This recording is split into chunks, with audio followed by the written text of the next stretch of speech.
Here we are. Welcome to Healthy You this Wednesday morning. We are live with you every Wednesday. And of course, it's the second Wednesday of the month. So you get me. So you get Mary Ardapple, the wonderful, amazing, lovely Mary Ardapple. Oh, wow. Well, that's quite the introduction today, Kim. We are going to have so much fun today. I have to tell you that when you suggested that I join you the second Wednesday of each month, I'm like, well, sure. That sounds like fun. And now I am so looking forward to coming each month. I have to sit down and kind of plan, what am I going to bring this time? I know. So we're going to talk a lot about our senses today. And it's more than just the sense of sight and smell and hearing, but really focus in on our sense of taste and the zones of taste buds that are on our tongue. What do you think about that? Well, I can tell you right now, my mouth is watering looking at this. Like, I think it's like some type of chocolate mousse, but I don't know. So my taste buds are going crazy. So, hey, while you're at it, if you're excited about this show, why don't you tag somebody, share it, show us some love, make some comments, post. That helps us out tremendously. This show is designed for you. Yep. And anyone who's willing to take a half hour to watch it to learn a little bit more about living a healthy lifestyle. You know, Kim, having become a health coach now that I'm a retired sugar peddler. I love that, retired sugar peddler. Retired sugar peddler. And having become a health coach, it has allowed me the opportunity to explore with my food in even a deeper way than I had when I was in the food business. So having been a professional cook and baker all of my adult life, I was really focused in white sugar, white flour, little processed foods, but the bakery made everything from scratch. Right. Well, now I'm exploring even more. How do I satisfy my sweet tooth? Because I have a ginormous sweet tooth. I admit that. And how do I not allow it to control me, but for me to manage my cravings? And so that's, again, looking into understanding our taste buds is another area for us to do that. Now, that being said, I know that in our viewer audience, we have some viewers that are really intimidated by even cooking for themselves. So they just eat whatever they can lay their hands on. And then we have some that have really, really busy families, and they're managing and balancing between the likes and dislikes of young children and then the needs of their own health plan, right?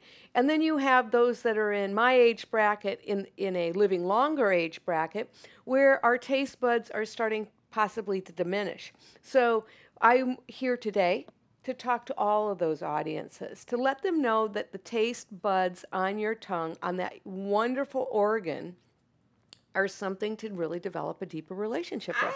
When you said this was the topic, I'm like, yes, I don't know a lot about this topic. And so so I'm thinking if I work in nutrition, right, and I've been trained in nutrition, I'm certified in nutrition, and I don't know a lot about this whole taste bud 4 cents thing. I've heard, of course, I'm aware of it, but just haven't really talked about it a lot. I thought this is a great topic, and what you say is that if you can tap into all those senses, it can actually help the cravings. I honestly believe that from my experience personally and working with others as a coach and then through my career in food. There has been, when I very first went into the food industry, really many of us followed that there are those 4 zones on your tongue of sweet, salty, sour, bitter.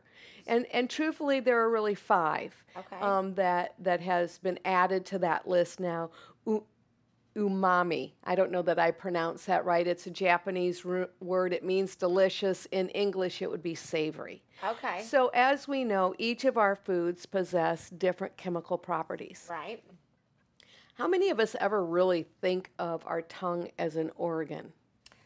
Not so much, right? It is, but we don't. It is. Right. You don't think about it. So we, again, talking about the American diet, we shovel food in our mouth, we chew it probably not as often as we should, and we throw it back and move on our day. So if we take the time, remember, building a relationship with your food is all about, remember how I said in the beginning, dating yourself. Right. So today the date's with your tongue. And just thinking about the saliva glands that are on there. There are 50 to 100 taste receptors on our tongue. Each one of those little bumps in our mouth when you stick your tongue out, which I don't think we should do. Don't stick your tongue out. You go ahead and do that in your mirror when you're at home. We aren't going to do that now. But when you look at those little bumps on your tongue, each one of those are little microchips for your human computer. Right. And they pull the chemistry out of the food that you put in your mouth, and they travel it up to your brain. Never really thought about that, had you? Well, not a lot. No, Not a lot. Not a lot. I know it's to be true. It is. But I don't think that much about it. No. So I have always operated on, when I build a meal, I build it around color, and then I build it around balancing those flavors. Sure. Now, as children, as we learn about taste, there are some that we really don't like, especially like bitter. You think about when you're a kid and you were sick and you took a really potent cough syrup, and it's like, ugh, right. you know. So when you think of bitter, you automatically will cringe up and kind of tense up. So we don't seek those types of foods out so much. But when you get into savory, salty, and sweet, what are some of the foods that, you know, you can add into balancing that meal so you feel satisfied at the end of the day? Now, if you are a person whose diet is really focused on quick prepared food, which would be highly processed food, one of the things processed food does is it never has you feel satisfied. So those taste receptors are not pulling out what the pre-programming in your brain is looking for in food. Well, and here's the thing. It's funny you say that. You think about the boxed meals, and they have upwards sometimes of 1,200, 1,500 milligrams of sodium, but they don't taste salty at all. Right. Isn't that crazy? It is and crazy. so it's just exactly what you're talking about. So even though it has that much sodium, almost as much sodium as an average person needs in a day, in one serving, you can't taste the salt.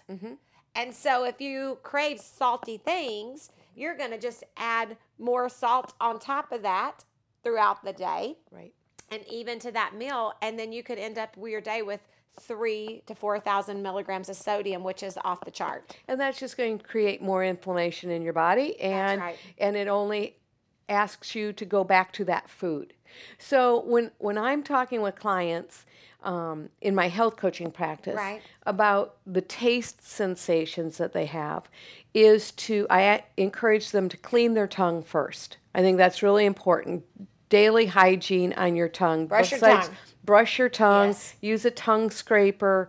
Drink a little fresh lemon juice in the morning with water or apple cider vinegar. But keep the tongue clean, because once the tongue, those taste receptors have been conditioned to eating a same diet of possibly, most likely, heavily processed foods, you don't naturally pick up the taste in the fresh food.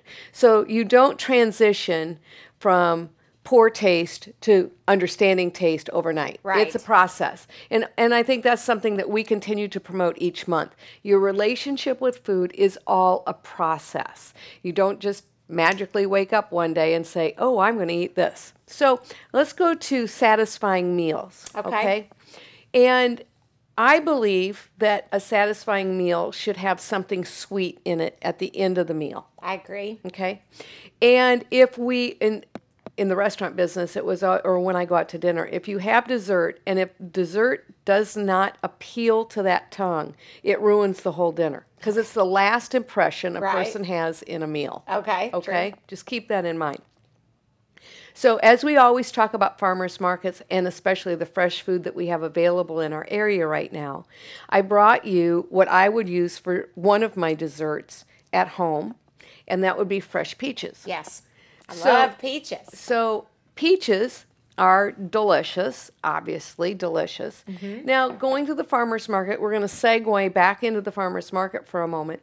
Some people will say, well, I really can't afford to go to the farmer's market all the time. I tell you what, right now, if you go to the farmer's market, especially earlier in the day or at the very end of the market time, it's not unlikely that you will find bruised bags of peaches for less price. Okay. And that makes them even sweeter. Okay? Right, because they're so just they're because really they're a juicy. little bruised, just eat them right away. Yeah. So here we have a fresh peach. and I've sprinkled it with cinnamon. Okay, so that's going to go in your mouth. In my mouth. So you which I have no problem with. You have no problem with, and all that is a peach and cinnamon. Right. So they're opposite flavors. You have the pungent, almost bitter cinnamon, right, with the sweetness of the peach. Go ahead and try that. Okay.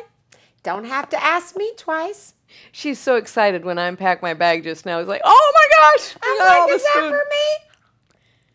And take the time to chew it and to really feel the juice come across the tongue. The cinnamon accents that particular peach in a different way. So I hear often, I don't want a piece of fruit for dessert because there isn't enough to it. Well, that's because we're not utilizing the balance in the taste buds, in my opinion, as a cook, okay? So is there scientific evidence behind that? Maybe, maybe not. There are some that will debunk that the tongue doesn't, though it has those receptors, that it isn't that programmed. I don't know. What I do know is that we need to develop a relationship with our body as to what satisfies our mouth, and we acknowledge what's in our mouth up in our brain. It's really being mindful. It is. It's just being aware and being mindful. And while we're on the subject, cinnamon is a superfood.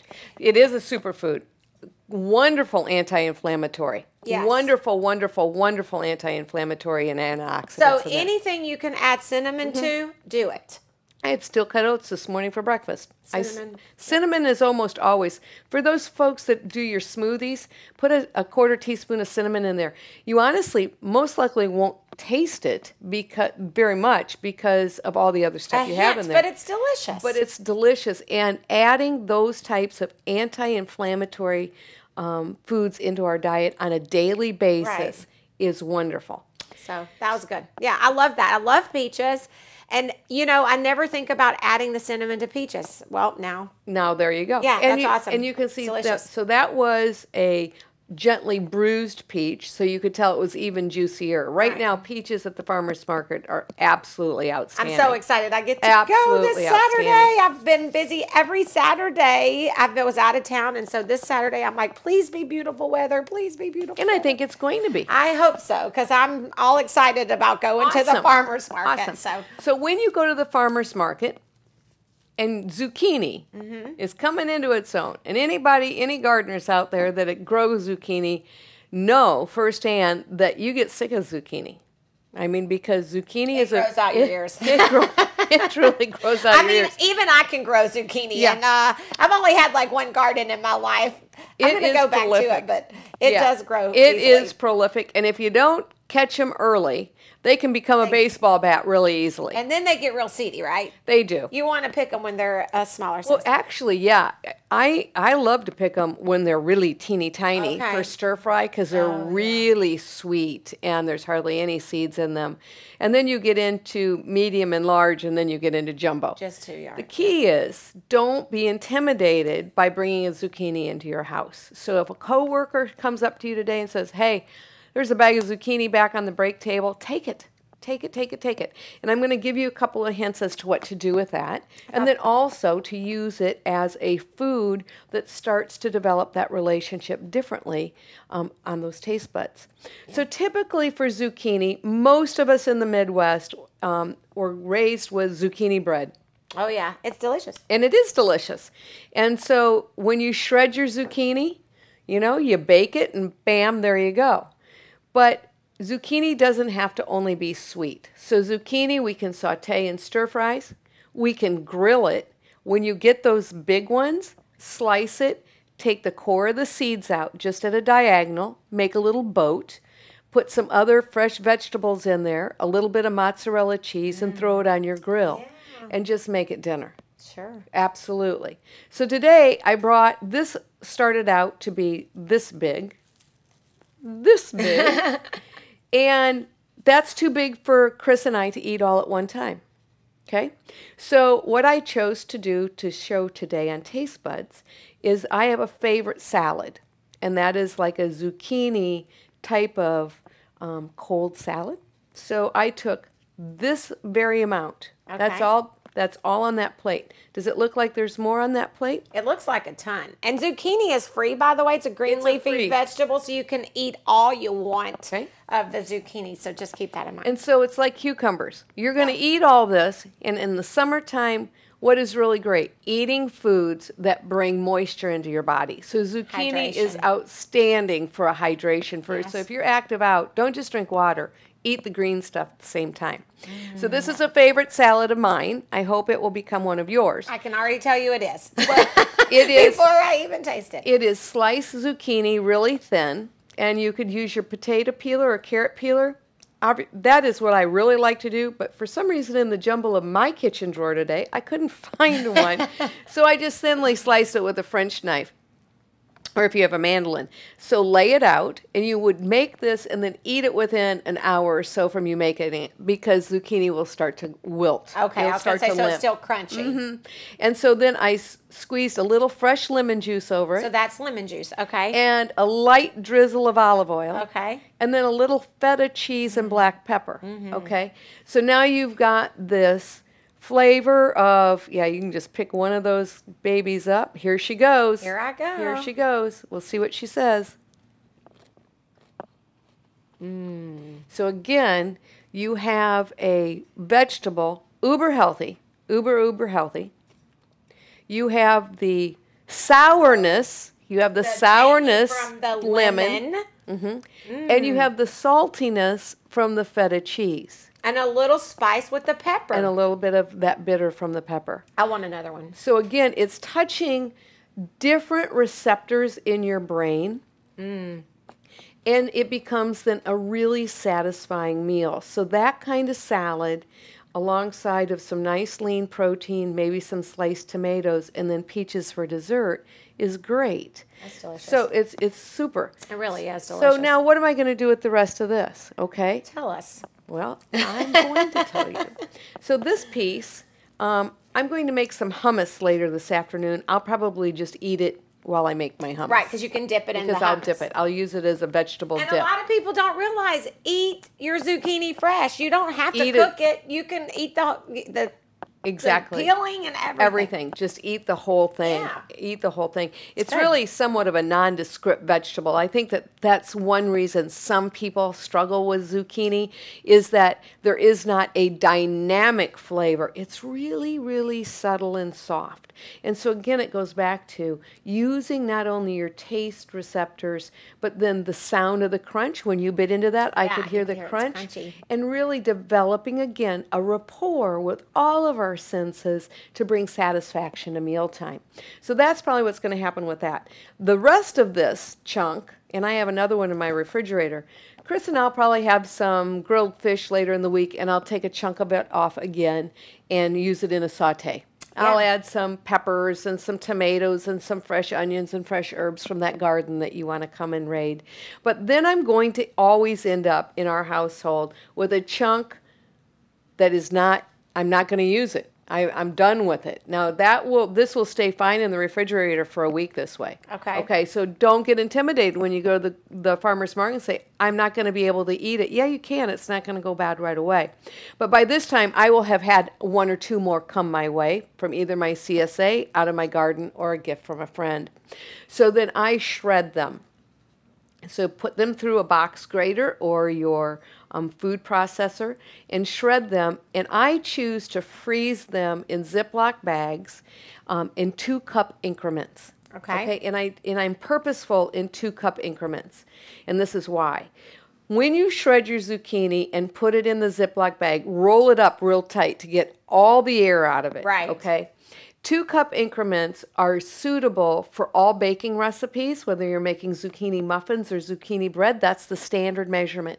So you know that you don't have to measure out of a frozen state. And if you're going to use it for baking, thaw it overnight in the refrigerator, and you're going to end up with water in the bag. You use all of that in your recipe. Do not throw that away. That is vital zucchini juice that just exudes when it thaws from being frozen. Okay. Okay. I would have drained it. No, that's good to know. Do not drain it. You put all of that in your zucchini bread. But more than not, and this goes for yellow squash as well as green zucchini, the yellow as well. 2-cup increments are perfect to add to a spaghetti sauce, a vegetable soup, a beef soup, any kind of soup that you're making in the winter. And 2 cups won't add so much zucchini liquid that the flavor becomes negative to that, out of balance. So that way then you are putting what was grown local, once again in the middle of winter, into a pot of soup, and you're getting all those rich vitamins that came from home. That's awesome. Yeah, that's really great. I like to make zucchini pizza too. You can actually use zucchini and then put the mozzarella, fresh tomatoes, mozzarella, and bake it in the oven and just slice it. It's delicious. Or grill it on your grill. You could grill it, yeah. I baked in the oven, so that's really good. So, nice to know, Mary. So there's a little bit more food tip, but again, it's taking It's a so good. seasonal food. I can still taste the flavor. Like the flavor is lingering in my mouth, and so I can still I hope taste not it. negatively. No, delicious. Like It's fresh. At 1 second, it's like I can taste the lemon and then the pepper, and yeah, it's fresh. So it's awesome. Taking your fresh food, I'm an advocate. Eat local, eat closest to the source that you possibly can, but then take it and add some of these intentional ingredients to balance it out in the mouth. That's and to the hit key. all those taste buds. Right. Which, okay, let's talk about them real quick again in case some people are just joining in. Which, by the way, if you're just tuning in, I'm Kim Martin and this is Mary Ardapple, and we are talking today about your 4 taste, but the senses that are in your mouth. Senses that are in your tongue. Those taste receptors that are taking the chemical properties out of your food and lighting up your brain as to whether you like it or don't like it. Feel satisfied, not feel satisfied. Crave for something else, not crave for something else. But it's developing a real tasteful relationship with your food. Yeah, I love it. Now, I brought you, you're not going to taste this, but I wanted you to see this. This is really a show and tell. That's Kim. some type of a root. Hey, what is it? The kohlrabi? No, kohlrabi. That's all. It's not kohlrabi. This is a celery root. That's celery. And this is celery. Oh, wow. So out of your garden? Not out of my garden, but from my CSA. Okay. I don't grow celery root, and thankfully they do. And I purposely brought this today because it was something very unique. And we talk about farmers markets a lot, and we're talking about texture again. So we think of celery, again, a dipper. Chop it up, put it in a salad, saute it off. This is what celery actually looks like when it's grown. Who knew? Who knew? So what I would encourage viewers that want to be a little adventuresome and buy something you've never purchased before at the farmer's market, go get one of these today. And when you buy them in the grocery store, you won't have all these beautiful leaves up here. No, you don't. You won't. So it's fairly intimidating. It looks a little intimidating. It really like does. a burlap bag. So real quickly, this is what you would do with it. One, I recommend cutting off the leaves and putting them in a Ziploc bag and freezing them for winter. You can stir fry, don't you? I do. You can use them now, but because it's in season, grab a couple of them because it's wonderful to put. Just smell it. Your celery in the grocery store does not smell like this. Like that. And I've been putting celery, I've been using it all and putting it in my stir fries, and it's amazing. This is truly a gift in our season right now. And I encourage everybody to try one. So you just don't get that aromatic. I mean, that's delicious. Then the stalks, you're going to find that this celery stalk is more tuberous than what you're accustomed to in the grocery store. It's got a lot more water in it. Saute it up, still eat it, chew it well. The celery root, and I'm going to put this recipe on my website later in the day. You peel, and I will share a delicious celery root recipe for soup that you freeze now, and you'll have the taste of summer in the winter. Oh, and your website is? www.coreviewcoach.com. Yeah, because I'm going to be checking that out. Okay, so I have one more thing because I know we're getting short on time. We got a few minutes. And...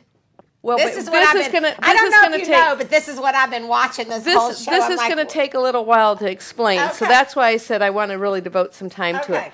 So I brought you chocolate mousse today. Yes. Now for Mary, I love, love, love. The darker the chocolate, the better. So this has been made with 88% chocolate. Okay. So to me, it's great. To another, it may be bitter. Okay. So go ahead and For taste it. me, I like any kind of chocolate. And I want you to take your time through this mousse because there's a special property about it. A special property? And I garnished it with a little fresh mint, which you Just could because eat. it's pretty. You garnish your food so nicely. It's awesome. I even garnish my food at home a lot of times. Aren't you jealous of me right now? I would be. So does it look like mousse? Yeah. Yeah. It's got Oh, texture. good. It looks perfect. It's it a looks like perfect mousse. mousse. Woohoo! You did good. How's the mouth feel? Light? Airy? Little crunchy. It's got I'll be honest, my chocolate was a little warm when I added this, so you're going to have a little bit of pebble of chocolate in there. But it's very dynamic, bitter chocolate. It's a bitter. And it's bitter. It is bitter. So again, we're talking about taste buds. To me, I like the strong, intense flavor of dark chocolate.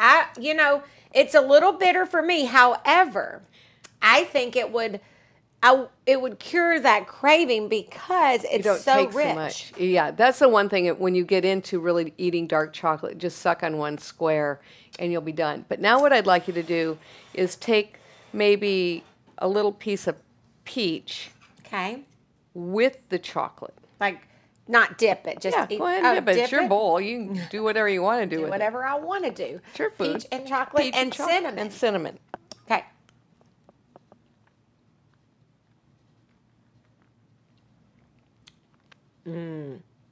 See, now the peach added.